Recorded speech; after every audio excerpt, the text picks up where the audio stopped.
Bonjour, donc je suis Vanessa Henbert, l'assistante sociale du CA3D.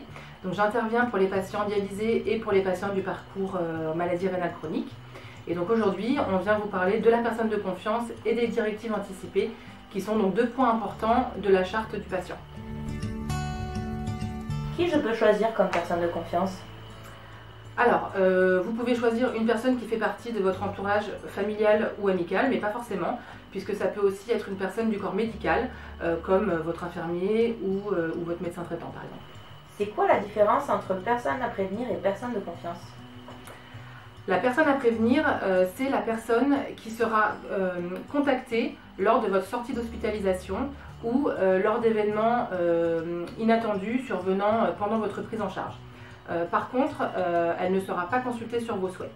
La personne de confiance, quant à elle, c'est un intermédiaire entre le médecin et la famille. C'est donc un rôle extrêmement important, avec des responsabilités. Et c'est pour ça que c'est primordial en fait, que cette personne en soit consciente et soit d'accord pour endosser ce rôle. Mais quel est son rôle? Eh bien, elle a un rôle de porte-parole, c'est-à-dire qu'elle vous aide en fait dans la prise de décision médicale, mais sans se substituer à vous. Elle vous accompagne par exemple dans vos démarches de soins ou vos rendez-vous médicaux. Si vous ne pouvez plus vous exprimer, dans ce cas, la personne de confiance donc, sera consultée en priorité pour témoigner de vos volontés.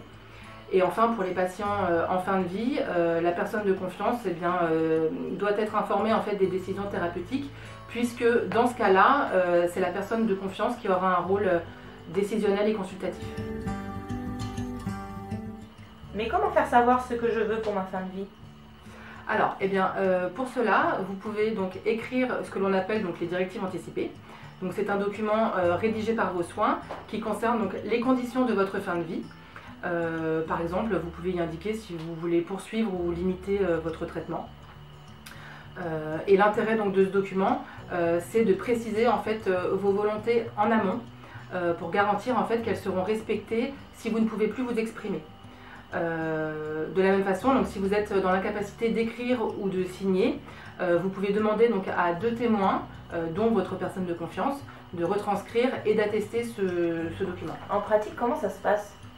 Alors, pour rédiger vos directives anticipées, vous devez inscrire vos volontés sur papier, en précisant donc votre identité, donc nom, prénom, date de naissance, en le datant et en le signant.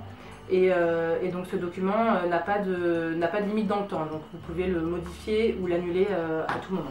À qui dois-je transmettre ce document? Alors il y a plusieurs possibilités. Soit vous le conservez, soit vous le remettez à vos proches ou à votre personne de confiance, et dans ce cas, vous devez le mentionner à votre médecin traitant ou à l'équipe médicale.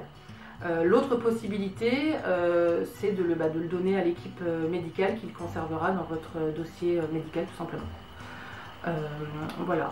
Pour finir, je tiens à préciser que si vous êtes en capacité d'exprimer vos volontés, vos directives anticipées ne seront pas consultées. Merci pour toutes ces informations.